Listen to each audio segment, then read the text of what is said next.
kesalahan besar kita adalah kita tidak menjiwai tulisan kita. Kenapa begitu? Karena kita terlalu berfokus atau berorientasi pada cepatnya selesai tulisan yang kita tulis. Akibatnya apa ya sahabat? Ya tulisan kita akan kering, tulisan kita akan dangkal, dan tulisan kita tidak ngalir, tidak ada jiwa di sana. Hasil penelitian kita seperti hasil penelitian yang tidak bisa bersuara. Dia membisu tanpa ada kata-kata. Padahal kita sudah begitu lelah menulisnya, tetapi ketika dibaca oleh kebanyakan orang, khususnya oleh tim pembimbing dan penguji kita, tulisan kita seperti tidak menceritakan apa-apa dan cenderung loncat-loncat dan agak susah dimengerti apa yang sedang kita tulis.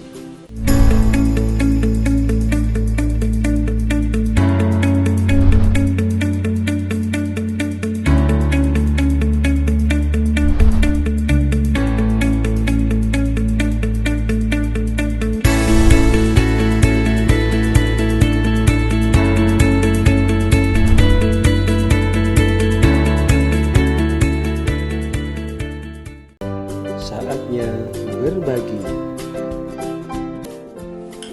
Halo sahabat kualitatif, Assalamualaikum warahmatullahi wabarakatuh.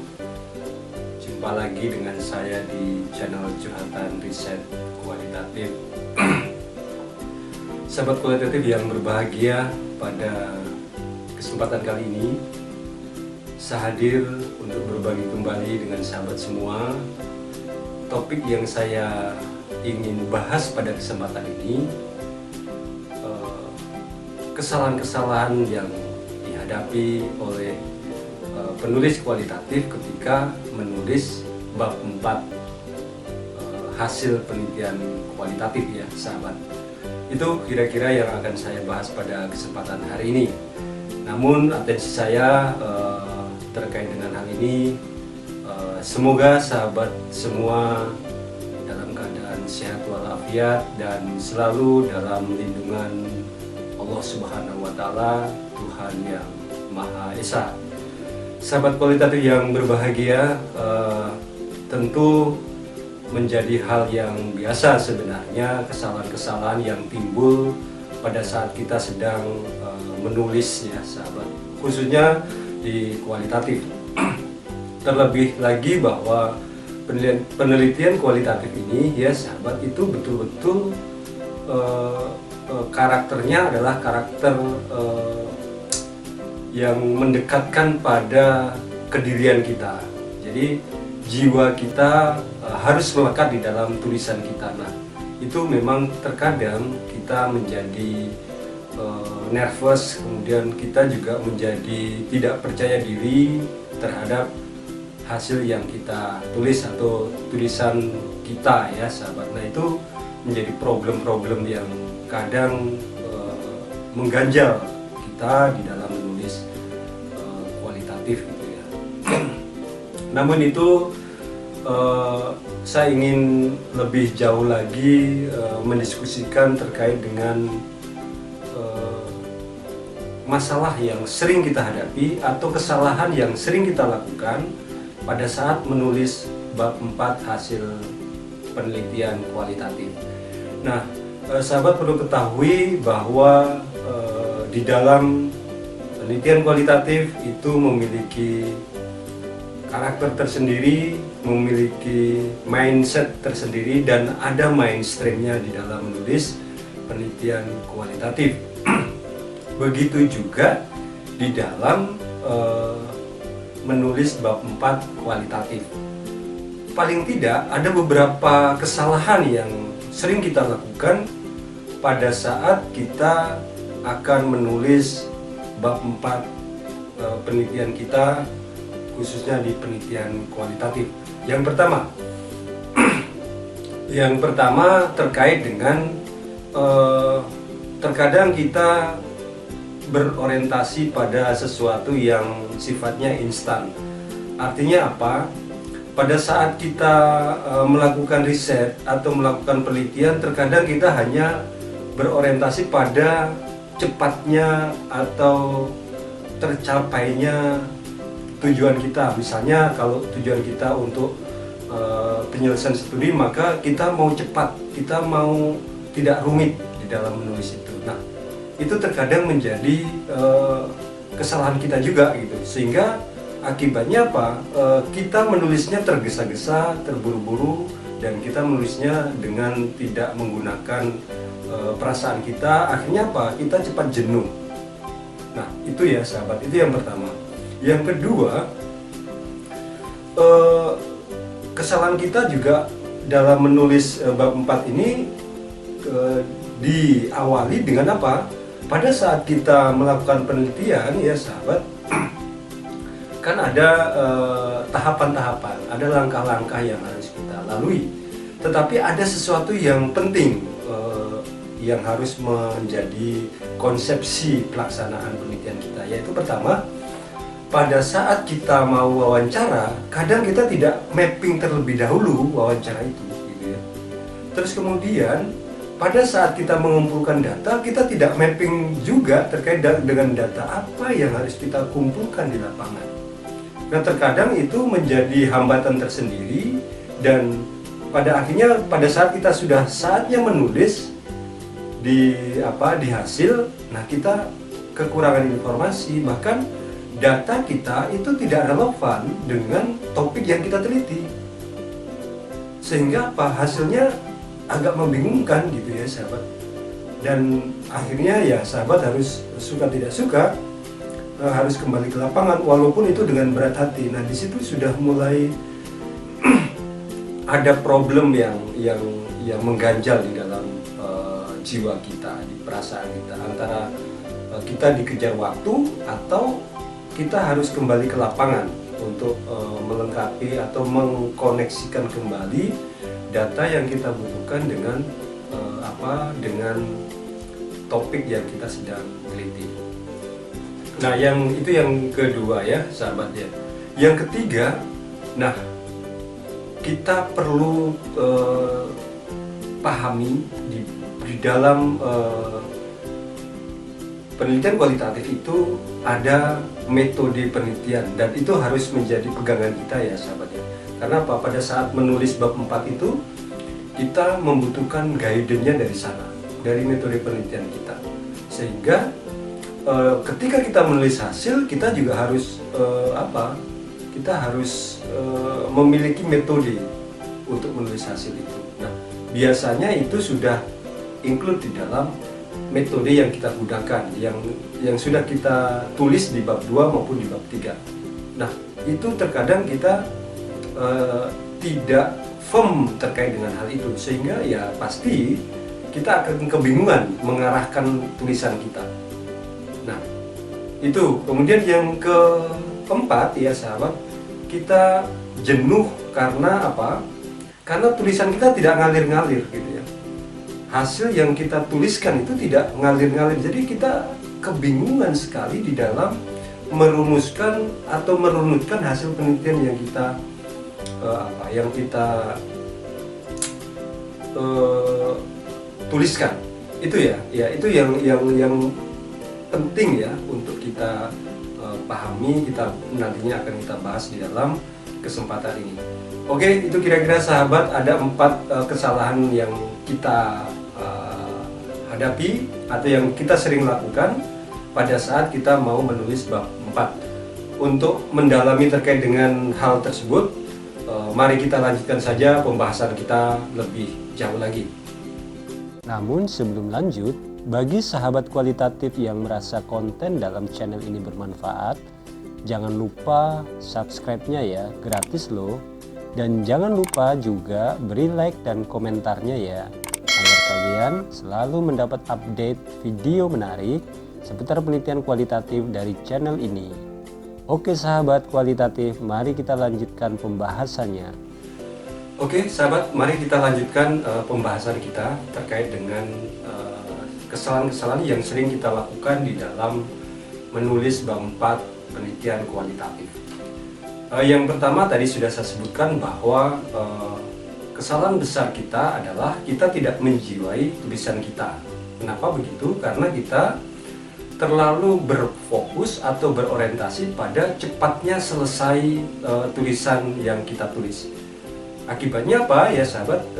Ya tulisan kita akan kering, tulisan kita akan dangkal, dan tulisan kita tidak ngalir, tidak ada jiwa di sana. Hasil penelitian kita seperti hasil penelitian yang tidak bisa bersuara. Dia membisu tanpa ada kata-kata.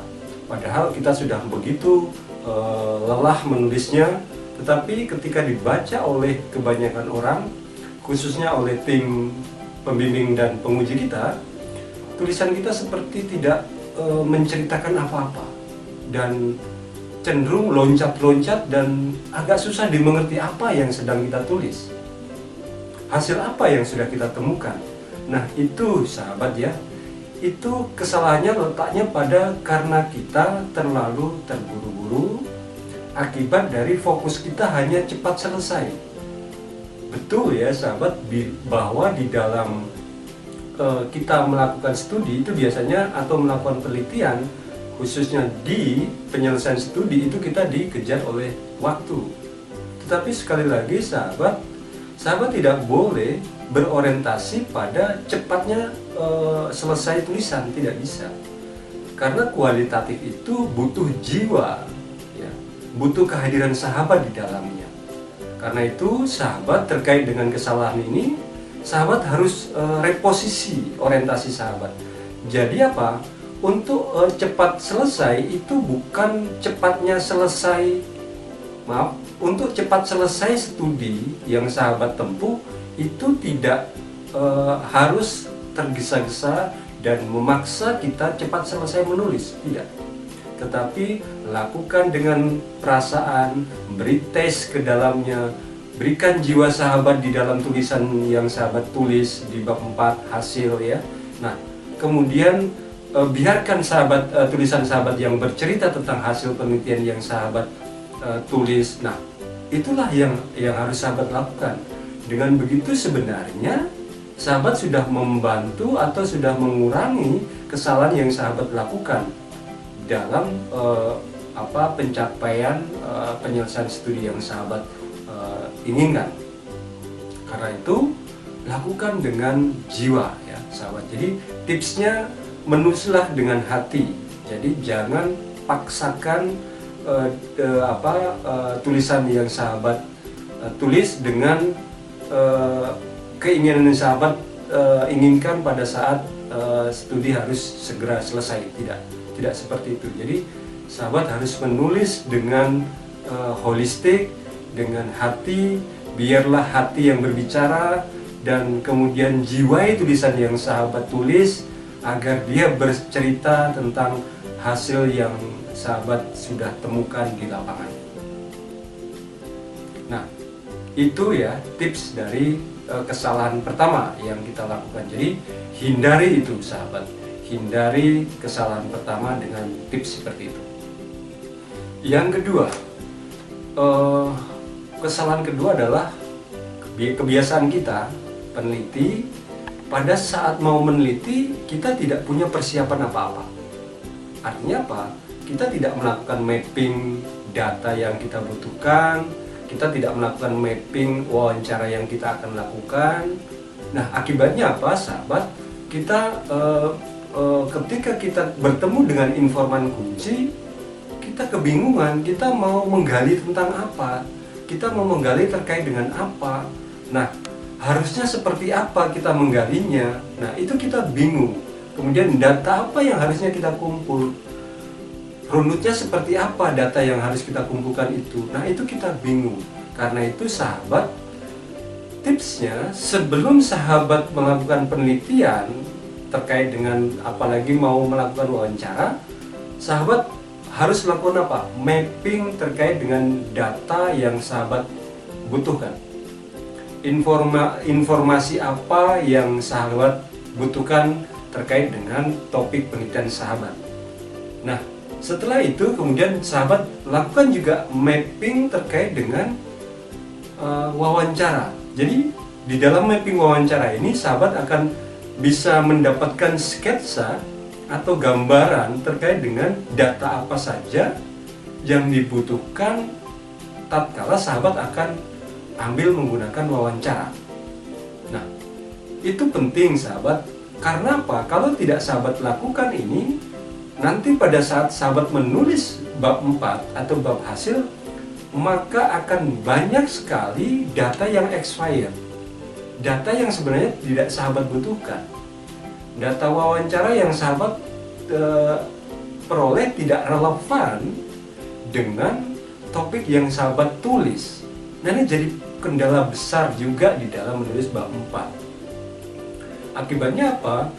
Di sisi lain sahabat dikejar oleh waktu studi, ya, menyelesaikan studi.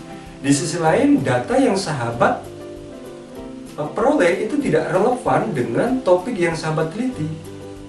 Kadang-kadang ini dipaksakan, akibatnya apa? Tulisan hasil sahabat itu tidak berbunyi. Tulisan hasil sahabat itu tidak bisa menceritakan apa yang sebenarnya yang sahabat temukan di lapangan. Nah, ini akibat dari pemaksaan kondisi terkait dengan hasil penelitian dan topik yang sahabat sedang akan tulis. Akhirnya apa? Banyak sekali antara data yang sahabat peroleh dengan topik yang sahabat tulis itu tidak connect dan tidak relevan. Akibatnya apa? Kalau sahabat paksakan, maka tulisan sahabat akan kering. Hasil sahabat yang sahabat tuliskan di dalam bab 4 itu tidak akan menunjukkan temuan apa yang sebenarnya sahabat temukan. Padahal hasil penelitian harus jelas menggambarkan temuan yang sahabat temukan di lapangan, sehingga itu bisa menjadi hasil penelitian yang sahabat peroleh. Nah, jadi itu juga sahabat harus hindari. Jadi yang pasti tipsnya seperti tadi ya sahabat, silakan lakukan seperti itu sehingga pada saat menulis sahabat tidak mengalami disharmoni antara data yang sahabat sudah kumpulkan dengan topik yang sahabat ingin tulis. Karena bab 4 ini akan mengkoneksikan topik dan data dan akan menunjukkan sketsa atau gambaran terkait dengan temuan yang sahabat sudah temukan di lapangan pada saat melakukan penelitian. Itu yang kedua. Yang ketiga, ya sahabat, biasanya kesalahan kita adalah kita tidak memahami atau tidak menjiwai penggunaan metode yang sudah kita tuliskan di bab 2 dan bab 3. Akibatnya kita bingung menarasikan secara runut hasil penelitian kita. Nah, itu yang sering terjadi. Akibatnya apa? Arah tulisan kita tidak jelas. Tulisan kita naik turun, loncat-loncat ketika dibaca oleh orang lain. Nah, ini jadi problem kita. Bahkan kadang orang akan mengatakan, ini tulisan apa sebenarnya? Ini hasil apa sih yang ingin disampaikan? Hasilnya mana? Gitu. Nah, ini akibat kita tidak memahami secara baik metode yang kita pakai. Itu ya sahabat. Jadi penting sekali memahami metode yang kita pakai. Karena di dalam metode yang kita pakai itu terdapat guidance atau petunjuk atau pedoman di dalam menulis hasil penelitian. Harus seperti apa hasil penelitian itu disajikan, itu ada di dalam metode penelitian yang kita pakai. Nah, itu kira-kira sahabat yang ketiga. Jadi tipsnya adalah sahabat harus memahami metode dengan baik sehingga sahabat mudah mengaplikasikan di dalam tulisan hasil, karena di sana ada guidance-nya, ada petunjuknya atau ada pedomannya. Itu yang ketiga ya sahabat yang perlu kita perhatikan di dalam menulis hasil penelitian. Dan yang terakhir ya sahabat, yang keempat, kita kehilangan semangat, kita kehilangan mood menulis hasil penelitian kita. Karena apa? Pada saat kita baca kembali hasil yang sudah kita tulis itu nggak jelas gitu, arahnya, temuannya, bahkan kosakatanya tidak jelas. Jadi kita bingung di dalam menulis hasil penelitian. Akibatnya apa? Tulisan kita berantakan. Nah, menghadapi situasi yang seperti itu, sahabat tidak boleh jenuh, tidak boleh tidak semangat, harus tetap semangat. Tipsnya apa, sahabat? Ketika kita menulis, itu memang kita akan menulis begitu saja. Kita tulis sesuai dengan aliran jiwa kita, aliran data yang sudah kita kumpulkan, dan aliran topik yang kita sedang ingin ceritakan atau sedang kita sampaikan, temuan-temuan yang ada yang kita temukan di lapangan. Nah, kemudian kan tentu kita harus baca lagi, karena pasti bahwa tulisan kita itu akan dibaca orang lain, dan kalau dibaca orang lain kemudian kesannya belepotan, tidak jelas pesannya apa, tulisan itu, dan itu akan menjadi nilai minus bagi kita. Terutama pembimbing kita akan mengatakan, tulisan ini tulisan apa? Nah, ini tulisan sampah jadinya. Nah, sehingga untuk mengeliminir itu, sahabat harus baca berulang kali. Baca lagi, kemudian revisi lagi, baca lagi, kemudian revisi lagi, secara interpersonal, jadi pribadi, personal, ya. Jadi sahabat baca, kemudian mana yang tidak jelas, sahabat revisi, perbaiki lagi, terus begitu berulang kali. Lakukan 2-3 kali scanning seperti itu. Terus tetap semangat. Nah, dengan begitu lama-lama tulisan sahabat akan mulai terarah, akan mulai jelas, dan temuan-temuannya akan mulai nampak, dan disitulah mulai bisa sahabat jadikan bahwa itu hasil penelitian yang sahabat peroleh di lapangan. Jadi tipsnya seperti itu. Jadi lakukan berulang kali setelah menulis pertama, kedua sahabat baca, kemudian revisi, tulis lagi, baca lagi, revisi, tulis lagi. Lakukan sering begitu ya, sampai sahabat merasa cukup bahwa hasil penelitian sahabat sudah bagus, sudah bisa memberikan penjelasan terkait dengan temuan-temuan yang sahabat temukan di lapangan. Nah, itu kira-kira sahabat hal-hal yang harus kita hindari, karena itu menjadi kesalahan kita dalam menulis bab 4. Kalau kita tidak hindari itu, maka kemungkinan tulisan kita terkait dengan hasil penelitian dianggap tidak jelas, dan itu menjadi tulisan sampah. Oke sahabat, demikian yang bisa saya sampaikan. Semoga sharing pada kesempatan hari ini bermanfaat dan dapat memicu sahabat untuk tetap bersemangat dan terus tingkatkan kualitas tulisan kita, dan semoga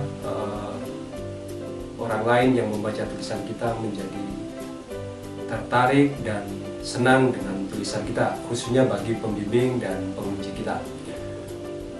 Saya akhiri, billahi taufiq wal hidayah, wassalamualaikum warahmatullahi wabarakatuh.